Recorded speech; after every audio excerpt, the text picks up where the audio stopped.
Bonjour.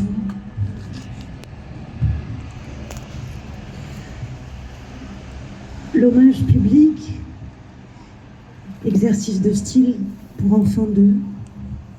Le premier hommage face à maman, tentative de résumer celle qui, comme je nous le souhaite, ne se résume pas.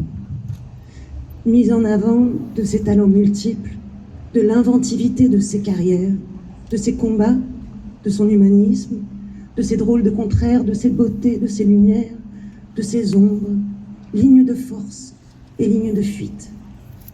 On m'avait demandé de la définir, finalité qui ne lui allait pas. Cet hommage, je pense, l'avait amusé. Puis il y a eu l'hommage face au cercueil, anecdote décousue, chose vue de l'intérieur, on pourrait dire, l'intime des intimes, la mère, la sœur, la fille, la femme, la grand-mère, l'amie, la propriétaire de Bulldog, la meneuse de vie, la drôle, l'audacieuse, l'espiègle, l'irrévérencieuse, la patiente au quotidien. Je me suis demandé comment terminer ce drôle de triptyque aujourd'hui, hommage pour célébrer son nom, inscrit pour toujours.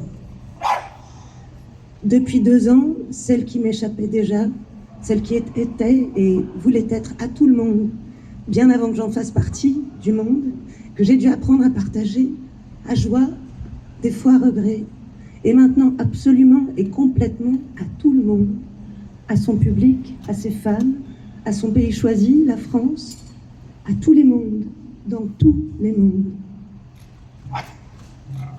Elle est lieu public. Nous découvrons, Charlotte, Romain et moi, depuis sa disparition, mot qui ne lui va pas non plus, car elle est là à nous surprendre tout le temps, à la radio, à la télévision, sur les réseaux, dans nos rêves, dans le trait de nos enfants. Elle est toujours là. Nous découvrons donc toujours de nouvelles facettes, de nouvelles histoires, de nouveaux trésors qui nous avaient échappé. Nous continuerons cette curieuse exploration, à l'aveugle, à tâtons, de cette immense artiste, cette femme singulière et résolument moderne. L'hommage d'une fille à sa mère est par nature biaisé, malgré l'évidence comprise d'entrée que maman était aussi, autant, surtout, Jane Birkin. Jane Birkin, prénom et nom qu'il m'était impossible de prononcer enfant, j'avais sûrement le vertige face à l'immensité du concept.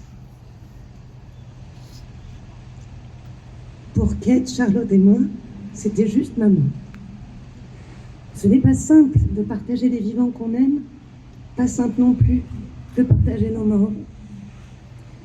Jane Birkin m'échappe et ça me plaît.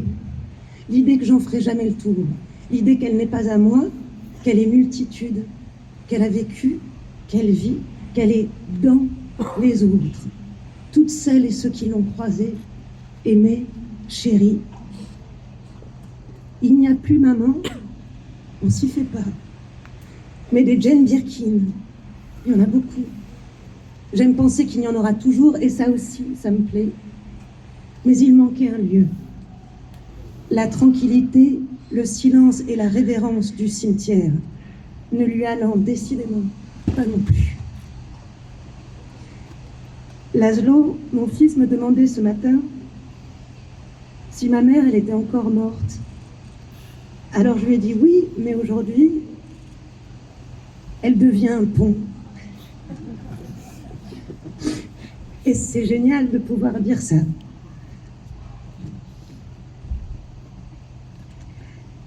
Quel bonheur donc, et je remercie Alexandra, Michel, Laurence, Laurent, de nommer non pas un boulevard, non pas une place ni un jardin, mais une passerelle.